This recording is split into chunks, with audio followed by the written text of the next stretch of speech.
बताओ भाई। एक और ये डायग्राम देखो, फिर से एक क्यूबॉइड है, पर इस बार जो ओ के कोऑर्डिनेट है ना वो है x1 y1 z1, और p के कोऑर्डिनेट है x2 y2 z2। तो आप देखो ये वाला जो ओ ए है ना वो x2 माइनस x1 होगा, ठीक है। ऐसे ही जो ओ बी है वो y2 माइनस y1 होगा, और जो ओ सी है वो z2 माइनस z1 होगा। ऐसे ही ओ बी के पैरेलल जो ए डी है ना वो भी y2 माइनस y1 होगा। ऐसे ओ ए के पैरेलल बी डी है वो भी x2 माइनस x1 होगा, ठीक है। तो इस तरह से अपन ओपी डिस्टेंस निकाल सकते हैं। ओपी डिस्टेंस कैसे निकलेगा, पहले आप ओ डी निकालो, O A square plus A D square, O A square plus A D square under root करेंगे तो ओ डी स्क्वायर आएगा, पाइथागोरस थ्योरम लगेगी। और फिर O D square plus P D square under root करेंगे तो O P square आएगा, और वो ओ पी स्क्वायर कितना आएगा, x two minus x one whole square plus y two minus y one whole square plus z two minus z one whole square. इसको generally हम r बोलते हैं। अब मैंने आपको बताया था कि l square plus n square sum of squares of direction cosine is always equal to 1, और cos square alpha plus cos square beta plus cos square gamma is equal to 1। तो कॉस अल्फा क्या होता है, base upon hypotenuse x upon r, cos beta होता है y upon r, cos gamma होता है Z upon are. तो किसी भी वेक्टर को हम कैसे डिनोट करते हैं, एक एरो से दिखाते हैं हम, एक सिंबल लिखा ए, उसके ऊपर एरो, ये वेक्टर हो गया। तो उसकी लेंथ क्या बताती है, जो लेंथ है उसकी मैग्नीट्यूड बताती है, और एरो क्या बताता है, डायरेक्शन बताता है। तो हमने इसका जो एलसीएम लिया तो x square plus y square plus r square 1 होता है, तो r square upon r square 1 हो गया। फिर हमने प्रूव किया था कि sine square alpha plus sine square beta plus sine square gamma क्या होता है, ये किया था क्या, बताओ। ये सर किया। हाँ, तो sign square alpha plus sine square beta plus sine square gamma ये हो जाता है। कैसे निकालेंगे इसकी वैल्यू, क्योंकि हमें पता है कि cos square alpha plus cos square beta plus cos square gamma 1 होता है, ये हमें पता है। तो इससे sign square alpha plus sine square beta plus sine square gamma कैसे निकालेंगे, आप कॉस स्क्वायर अल्फा की जगह 1 माइनस साइन स्क्वायर अल्फा लिखोगे, जो ऊपर हमारा फॉर्मूला लिखा हुआ है। कॉस स्क्वायर अल्फा की जगह 1 minus sign square alpha, cos square beta की जगह 1 minus sign square beta, cos square gamma की जगह 1 माइनस साइन स्क्वायर गामा। तो इस तरह से क्या आएगा बताओ, कि साइन स्क्वायर अल्फा, ये सारे टर्म नेगेटिव वाले जो है उस तरफ ले जाओ राइट हैंड साइड में, और 1 को इधर ले आओ। तो 1 प्लस वन तो 3 हो गया, 3 माइनस वन 2 हो जाएगा। तो ये आ जाएगा sign square alpha plus sine square beta plus sine square gamma 2 होता है।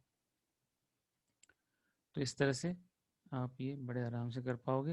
अब अपन कर रहे हैं एक्सरसाइज 10.1। 10.1 से पहले आप एग्जाम्पल करना चाहो तो वो भी कर लेते हैं एक बार, देखें एग्जाम्पल में क्या है।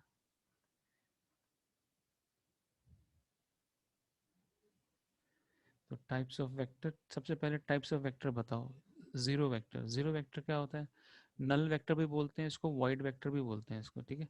तो वो क्या होता है, कोई जिसका कोई मैग्नीट्यूड नहीं हो, मैग्नीट्यूड जीरो हो, तो वो नल वेक्टर होगा, जीरो वेक्टर होगा। और या वाइड वेक्टर भी बोलते हैं उसको, ठीक है। तो दूसरे टाइप का वेक्टर क्या है, तो उसका जीरो वेक्टर की डायरेक्शन क्या होती है, जीरो वेक्टर की डायरेक्शन कोई भी डायरेक्शन नहीं होती, आर्बिट्ररी डायरेक्शन, कोई भी डायरेक्शन हो सकती है उसकी ऐसे।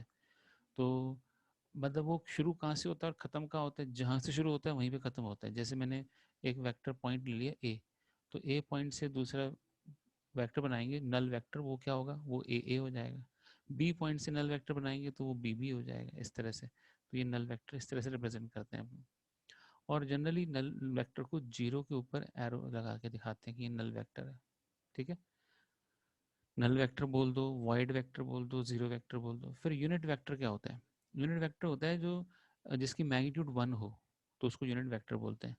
तो जैसे मैं आपको बताऊं, किसी भी कोई वेक्टर दिया है ए, ठीक है। अब इसको इसके मैग्नीट्यूड से डिवाइड कर दोगे तो जो वेक्टर मिलेगा वो हमारा यूनिट वेक्टर होगा, उसको डिनोट करेंगे ए कैप से। अगर ए वेक्टर है तो ए कैप से, अगर बी वेक्टर है तो बी कैप से। तो आपको कोऑर्डिनेट सिस्टम पता है, तो ये देखो नीचे लिखा है मैंने, कार्टेशियन कोऑर्डिनेट सिस्टम पता है आपको, कि x axis y axis z axis क्या होते हैं।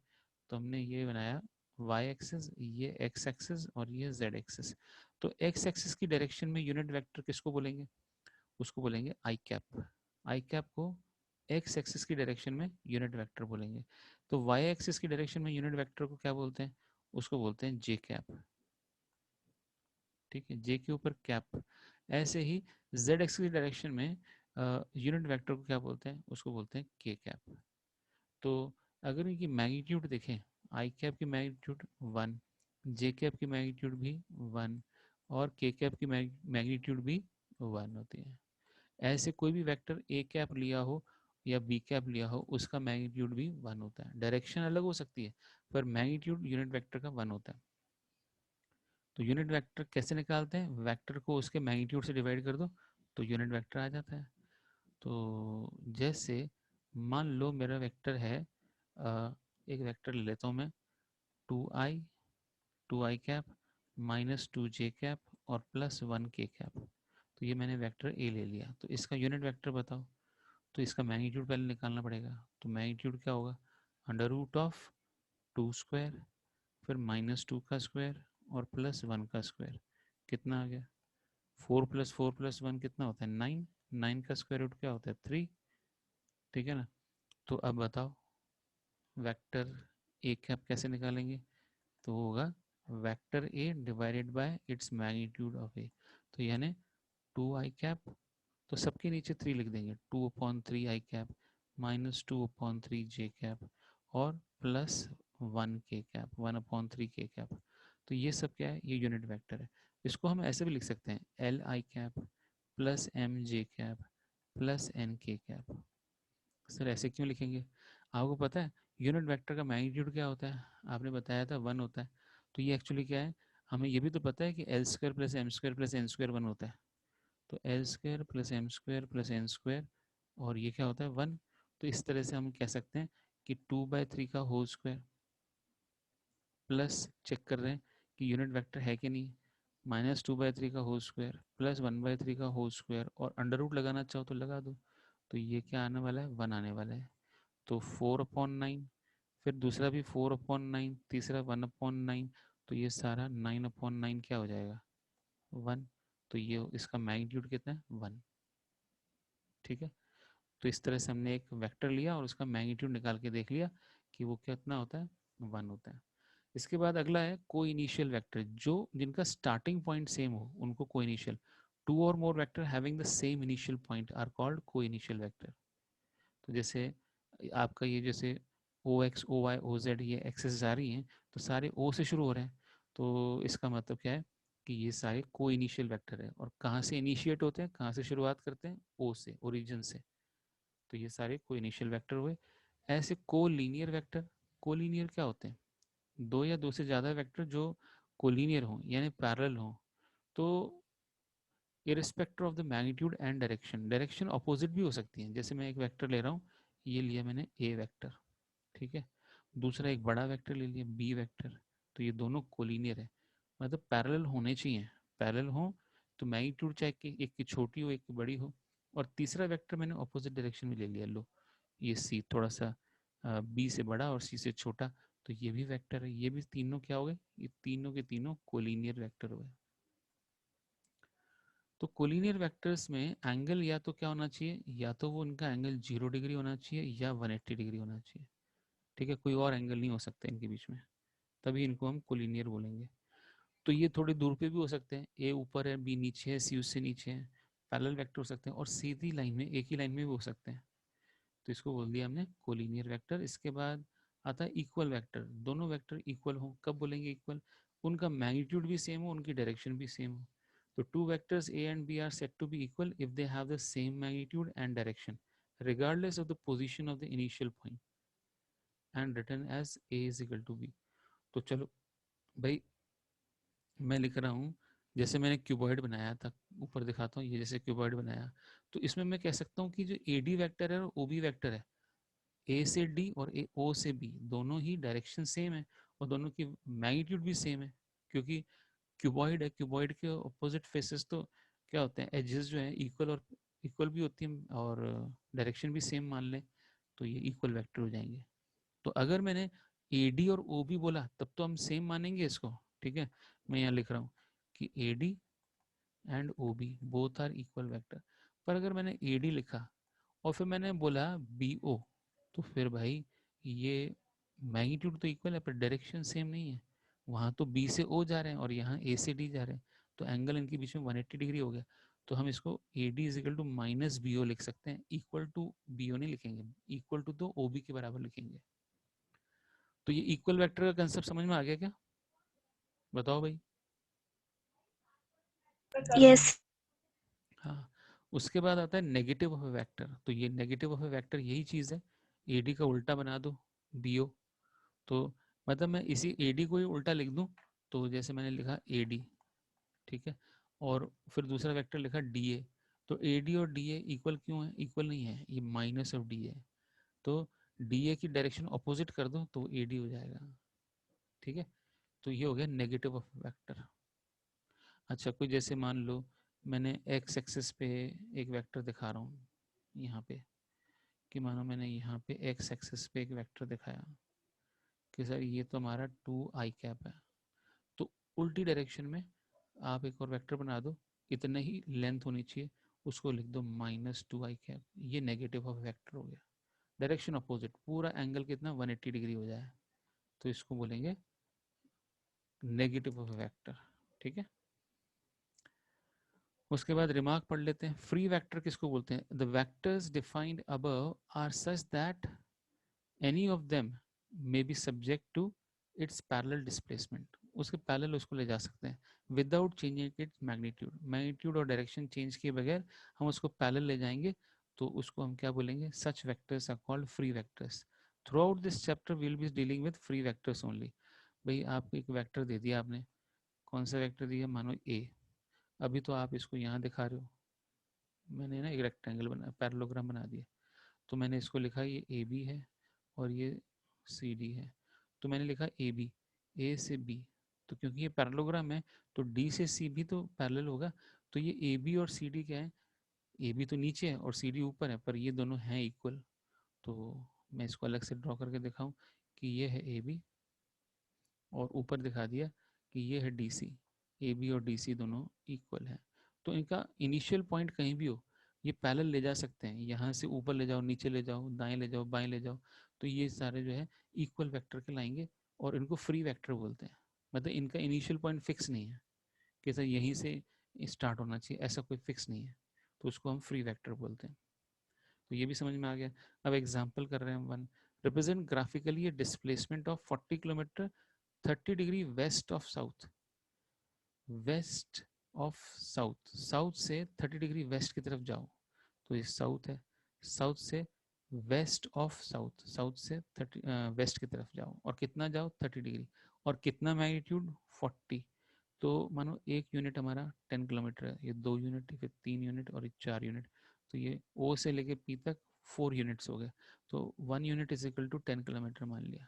तो इस तरह से हम इसका मैग्नीट्यूड और डायरेक्शन बता सकते हैं। तो हमने रिप्रेजेंट कर दिया इसको, the vector OP represent the required displacement. तो जरा बताओ, अगर मेरे को एक 30 डिग्री एंगल इस तरफ बनाना है तो इसका नाम क्या होगा? इसका नाम बताओ, यहाँ से 30 डिग्री। East of South. हाँ, ईस्ट ऑफ साउथ। और अगर मैंने इस तरफ बना दिया तो 30 डिग्री, तो North of East. नहीं, नॉर्थ ऑफ ईस्ट नहीं, East of North. East of north. किसका ईस्ट? नॉर्थ का ईस्ट। किसका ईस्ट? साउथ का ईस्ट। किसका वेस्ट? साउथ का वेस्ट। तो साउथ पहले आएगा, नॉर्थ पहले आएगा, बाद में उसका ईस्ट या वेस्ट आएगा। और यहाँ बताओ कि मैंने यहाँ से मानो 60 डिग्री ले लिया, तो इसको क्या पढ़ोगे आप? West of North. हाँ, 60 degree west of north. Degree भी बताना पड़ेगा आपको, ठीक है। तो इसको कहते हैं, इसको कभी कभी कहते हैं बियरिंग ऑफ एन एंगल। तो इस एंगल का बियरिंग क्या है? इस एंगल का बियरिंग है 60 डिग्री वेस्ट ऑफ नॉर्थ। तो ये इसको बोलते हैं bearing, BEARING, bearing of vector. मानो इसका नाम दे देते हैं ओ, कुछ नाम दे दो क्यू, तो O Q, bearing of vector O Q. तो क्या लिखोगे? Is 60 degree west of north, north के 60 डिग्री वेस्ट में, ठीक है। तो इस तरह से हमने ये भी देख लिया। अगला एग्जांपल देखो, classify following measures as scalar and vector. बताओ 5 सेकंड क्या होता है, स्केलर होता है वेक्टर होता है? स्केलर। और 1000 सेंटीमीटर क्यूब, ये तो वॉल्यूम का, वॉल्यूम कैसे होती है, वेक्टर या स्केलर? स्केलर। ये भी स्केलर है। अगला क्वेश्चन की तरफ बढ़ रहे हैं। बताओ ये 10 न्यूटन क्या होता है? वेक्टर। Vector, vector. क्योंकि न्यूटन किसका यूनिट होता है? फोर्स। फोर्स का, फोर्स। और फोर्स तो वेक्टर क्वांटिटी है। ठीक है, 30 किलोमीटर पर आवर। स्पीड। हाँ तो स्पीड है तो क्या बोलोगे, स्केलर या वेक्टर? स्केलर। स्केलर, कोई डायरेक्शन स्केलर। नहीं है। मैग्नीट्यूड है बट डायरेक्शन नहीं है। ठीक है ना। और ऐसे ही 10 ग्राम पर सेंटीमीटर क्यूब, ये किसका यूनिट होता है? ग्राम पर सेंटीमीटर क्यूब। स्केलर। स्केलर तो है पर किसका यूनिट है? वॉल्यूम। डेंसिटी का। वॉल्यूम मेजर करते हैं अच्छा। सेंटीमीटर क्यूब में या मीटर क्यूब में, पर मास अपॉन वॉल्यूम क्या होता है? वो डेंसिटी होता है। तो ये मास तो ग्राम है और वॉल्यूम सेंटीमीटर क्यूब, मास पर यूनिट वॉल्यूम को हम डेंसिटी बोलते हैं। डेंसिटी हमारी स्केलर क्वांटिटी है। ऐसे ही 20 मीटर पर सेकेंड वेक्टर। टूवर्ड्स नॉर्थ, तो ये वेक्टर है क्योंकि इसमें डायरेक्शन बता दी किस तरफ जा रहे हैं हम। तो मैजिक ऑफ मिरर मैथ्स बता दिया था ना ये वाला आपको। यस सर, बता दिया था। Yes sir. चलिए, टाइम और स्केलर क्वांटिटी, ये तो सब एक बता दिया कि इसके आंसर बता दिए इसने। उसके बाद बताओ which of the vectors are collinear, इन सब में से कोलिनियर कौन से हैं? तो वही, ये तो सब दिख रहा है आपको, तो मैं कैसे छुपाऊं? ए और सी। हाँ अब बताओ, ए और सी कोलिनियर है ना? बस ए और सी कोलिनियर है, और भी नहीं है कोई? सी और डी। सी और डी भी कोलिनियर है। तो ए सी और डी ये तीनों क्या है, कोलिनियर है। भाई मैंने बताया था कोलिनियर में एंगल 180 डिग्री हो सकता है और जीरो भी हो सकता है, और ये पैरेलल भी जा सकते हैं वेक्टर, मतलब जरूरी नहीं है कि एक ही पॉइंट से निकल रहे। तो जो एक ही पॉइंट से निकलते हैं उनको क्या बोलते हैं, कोई याद है किसी को? एक ही पॉइंट से निकलते हैं उन वेक्टर्स को क्या बोलते हैं? End to end vector something. ये रहा देखो लिखा हुआ है, कोइनिशियल। को कोइनिशियल। इनिशियल। तो इनमें बताओ को इनिशियल वेक्टर कौन से होते हैं, इनमें कौन कौन से को इनिशियल है? सी और डी और B. B. C D B. हाँ तो बी सी डी तीनों ही इस पॉइंट से निकल रहे हैं, एक ही पॉइंट से निकल रहे हैं। तो जो एक ही पॉइंट से निकलते हैं उनको को इनिशियल बोलते हैं। तो को इनिशियल पता लग गया आपको, और आपको कोलिनियर वेक्टर पता लग गया। तो एक और चीज पूछनी है आपसे, इक्वल वेक्टर कौन से दिख रहे हैं आपको इसमें से? बताओ भाई इक्वल वेक्टर कौन से हैं? ए और सी। उसके अलावा कोई है क्या? No sir. भाई एक तो बी और डी नहीं बोलोगे कि देखो इसका भी मैग्नीट्यूड 3 दिख रहा है, उसका भी 3 दिख रहा है? Yes sir. तो ये कहाँ से, डायरेक्शन तो अलग है ना भाई। सर आप कंफ्यूज कर रहे हो। तो फिर आपको ध्यान देना है ना, आपको तो कॉन्फिडेंट रहना कि डायरेक्शन अलग हो गई तो वेक्टर इक्वल कहाँ से हो गए, मैग्नीट्यूड इक्वल हो सर गए। इक्वल वेक्टर में डायरेक्शन भी इक्वल होनी चाहिए। हाँ डायरेक्शन सेम होनी चाहिए, ठीक है ना, डायरेक्शन सेम होनी चाहिए और मैग्नीट्यूड भी इक्वल होना चाहिए। बी और डी का मैग्नीट्यूड इक्वल है पर डायरेक्शन सेम नहीं है, इसलिए इक्वल नहीं कह सकते। ठीक है ना। Okay sir. हम्म, चलिए अब आगे बढ़ते हैं हम एक्सरसाइज 10.1। तो इसमें देखो आंसर्स दिए हैं, कोलिनियर कौन से बताया इसने, ए सी और डी। और इक्वल वेक्टर कौन से बताए, ए और सी। और को इनिशियल जिनका स्टार्टिंग पॉइंट सेम है वो कौन कौन से हैं, वो है बी सी और डी। अब आगे बढ़ते हैं 10.1 एक्सरसाइज में। Represent graphically displacement of 40 kilometre 30 degree east of north. 30 degree east of north, north के 30 डिग्री ईस्ट की तरफ 30 किलोमीटर्स बनाओ, 40 किलोमीटर्स बनाओ। तो 40 किलोमीटर यानी 4 यूनिट्स बना दिए, 1 unit is equal to 10 kilometre ले लो। ठीक है। इसके बाद classify the following measure as a scalar और वेक्टर। बताओ 10 kg क्या होता है? स्केलर। 10 kg स्केलर होता है। और आगे बताओ 2 metre north west, vector. Vector. North west जब बोल दिया तो एंगल कितना लोगे, नॉर्थ और वेस्ट के बीचों बीच लोगे, तो 135 डिग्री हो गया ना एंगल, कि नहीं? तो मैं सर इस बीच में क्वेश्चन 45 डिग्री 45 डिग्री तो हमारे नेगेटिव एक्स एक्सिस से बनेगा। एंगल तो हमेशा हम पॉजिटिव एक्स एक्सिस से मेजर कर रहे हैं ना, तो ये वाला एंगल तो 135 हो जाएगा ना। तो ये नॉर्थ है, ये वेस्ट है, नॉर्थ वेस्ट में बताया इसने। तो 2 मीटर्स नॉर्थ वेस्ट, तो 1 मीटर और 2 मीटर, ये 2 मीटर नॉर्थ वेस्ट दिखा दिया हमने। तो पर एंगल कितना बनाएंगे, कुछ बताया नहीं एंगल, तो हम बीचों बीच बनाएंगे 45 डिग्री करके बनाएंगे, नॉर्थ और वेस्ट के बीच में 45। पर पॉजिटिव एक्स एक्सिस से कितना एंगल हो जाएगा, 90 प्लस 45 कितना होता है, 135 डिग्री हो जाएगा। ठीक है, हमेशा एंगल पॉजिटिव एक्स एक्सिस से मेजर मेरे करेंगे। समझ में नहीं आया नहीं आया? नॉर्थ और वेस्ट, नॉर्थ ये रहा, वेस्ट ये रहा, नॉर्थ और वेस्ट के बीचों बीच बनाओ और 2 यूनिट्स बनाओ, क्योंकि 2 मीटर्स बोला है। तो ये 1 यूनिट और ये 2 यूनिट, और 45 डिग्री हुआ ना। तो दोनों तरफ से 45 है, नॉर्थ से भी 45 है, वेस्ट से भी 45 है, बीचों बीच है, तभी नॉर्थ वेस्ट बोला है। ठीक है, और अगर हम एक्स एक्सिस से मेजर करेंगे तो कितना एंगल होगा? यस सर आ गया 90 प्लस 45 90 प्लस 45 तो 135 होता है ना। यस चलिए नेक्स्ट बताते हैं अपन अब। 40 डिग्री, 40 डिग्री क्या है, ये स्केलर है कि वेक्टर है? स्केलर स्केलर है। और 40 वॉट, ये भी स्केलर स्केलर है, पावर का यूनिट है। ऐसे 20 10 इंटू 10 रेस पर माइनस 19 कूलम, कूलम भी एक स्केलर क्वांटिटी स्केलर है। ही ऐसे ही 20 मीटर पर सेकेंड स्क्वायर, मीटर पर सेकेंड स्क्वायर किसका यूनिट होता है? मीटर पर सेकेंड तो स्पीड का भी हो एक्सीलरेशन सकता है। हाँ, एक्सेलरेशन क्या होती है, एक्सेलरेशन वेक्टर क्वांटिटी होती है कि स्केलर होती है? शायद वेक्टर हाँ, वेक्टर क्वांटिटी है, एक्सेलरेशन हमेशा वेक्टर क्वांटिटी है। तो ये सिक्स्थ वाला जो है वेक्टर है, बाकी सारे स्केलर हैं। सेकंड और सिक्स्थ जो है वो, ये दोनों खाली वेक्टर है। Classify the following as scalar and vector quantity, इनको सर हाँ जी बोलो। सर अगर 20 मीटर पर सेकंड होता तो 20 मीटर पर सेकंड होता है तब तो स्केलर बोलते हैं, क्योंकि वो स्पीड हो जाती है, डायरेक्शन तो पता ही नहीं है। पर 20 मीटर पर हाँ सेकंड स्क्वायर है तो एक्सेलरेशन है, और एक्सेलरेशन वेक्टर क्वांटिटी है। ठीक है, ओके सर अब आ गया क्लासिफाई द फॉलोइंग है scalar and vector quantity. Time period, time period क्या होता है? Scalar scalar. और डिस्टेंस क्या होता है? स्केलर और फोर्स क्या होता है? Scalar force vector vector. और वेक्टर वेलोसिटी, वेलोसिटी क्या होता है? Vector vector vector. और work done? Vector scalar scalar scalar होता है, वर्क डन होता है स्केलर।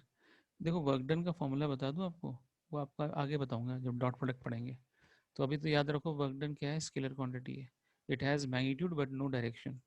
ठीक है, उसके बाद आगे बढ़ते हैं क्वेश्चन नंबर 4 की तरफ। 10.6 फिगर भी देखना है साथ में। एक स्क्वायर बना हुआ है, आइडेंटिफाई द फॉलोइंग वेक्टर को इनिशियल, स्टार्टिंग पॉइंट सेम हो जिनका, वो कौन से वेक्टर है? ए और डी हाँ, ए और डी दोनों का स्टार्टिंग पॉइंट ये वाला है सेम। और इक्वल वेक्टर कौन से हैं? डी और बी बी और डी बी और डी, पैरेलल बिल्कुल सही है, दोनों की डायरेक्शन नीचे की तरफ है, डी और बी दोनों की। पर ए और सी क्यों नहीं है इक्वल वेक्टर? क्योंकि डायरेक्शन उनका डायरेक्शन सेम नहीं है हाँ, डायरेक्शन सेम नहीं है। और को लीनियर बट नॉट इक्वल, एक ही लाइन में है पर इक्वल नहीं है। कौन से होंगे वो, ए और सी होंगे। क्यों भाई? क्योंकि सर ए और सी या डी और सी नहीं, ए और सी है ना।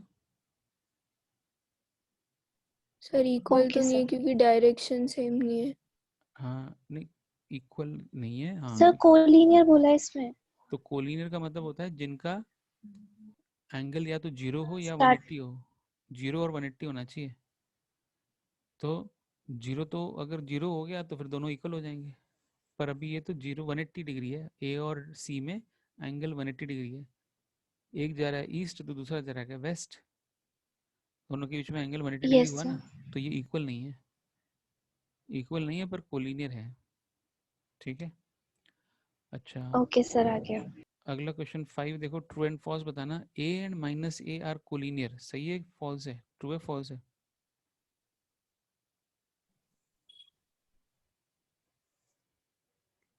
ए और फॉल्स माइनस है, क्यों भाई? फॉल्स क्यों क्यों फॉल्स क्यों क्यों क्यों? एंगल कितना है ए और माइनस ए के बीच में? सर डायरेक्शन तो उल्टी है ना। तो क्या हुआ, इक्वल थोड़ा बोला है, कोलिनियर पूछा है मैंने। सर ये इक्वल। कोलिनियर और को इनिशियल के बीच में कंफ्यूजन हो रहा है बार बार। अच्छा, इनिशियल का मतलब क्या होता है? जो स्टार्टिंग पॉइंट है उसको इनिशियल बोलते हैं ना, को इनिशियल। तो ये यस दोनों, सर। इनका दोनों का ये दोनों का वेक्टर जो बनाया ना मैंने, ए और बी, ये को इनिशियल है। पर अगर मैं ये ए इस तरफ बना दूं और माइनस ए उस तरफ बना दूं, इन लो माइनस ए उस तरफ, तो ये है तो कोलिनियर, पर इक्वल नहीं कह सकते इसको आप। कह सकते हो क्या इक्वल? क्योंकि एंगल कितना है, 180 डिग्री है दोनों के बीच में। तो क्या कहोगे, कोलिनियर है कि नहीं है? ट्रू। True true. है। तो जिन, कोलिनियर है। हाँ, को लीनियर मतलब एक ही सीधी लाइन में। तो एक सीधी लाइन में है, चाहे वो 180 डिग्री बना रहे हो चाहे जीरो बना रहे हो, पर इक्वल नहीं कह सकते क्योंकि डायरेक्शन अलग अलग है। अच्छा आगे, सेकंड बताओ, two collinear vector are always equal in magnitude. दो कोलिनियर वेक्टर हमेशा मैग्नीट्यूड में इक्वल होते हैं क्या? ये दोनों का मैग्नीट्यूड तो नो। सेम है। हाँ तो बताओ, ये जैसे ड्रॉ किए हैं देखो यहाँ पे ए और बी, ये ए तो छोटा है और बी बड़ा है, दोनों कोलिनियर तो है, पर क्या मैग्नीट्यूड सेम दिख रही है आपको? बी तो बड़ा दिख रहा है इसे यहाँ पर। No sir. तो इसका मतलब ये क्या है, फॉल्स है कि ट्रू है? Two collinear vector false. हमेशा, हाँ they are false. Always equal in magnitude, always equal तो नहीं होते, तो फॉल्स हो गया। थर्ड बताओ, two vectors having same magnitude are collinear. दो वेक्टर हैं, दोनों की मैग्नीट्यूड सेम है, तो कोलिनियर हो गए क्या? फॉल्स। क्यों? सर तो मैग्नीट्यूड से क्या होता क्योंकि है, वो सेम लाइन में तो नहीं है। हाँ देखो, ये ए बनाया, ये बी बनाया, ए जा रहा है ईस्ट, बी जा रहा है नॉर्थ, तो पर ये मैग्नीट्यूड इक्वल हो सकता है पर डायरेक्शन तो अलग अलग है, तो इक्वल कहाँ से कह दे?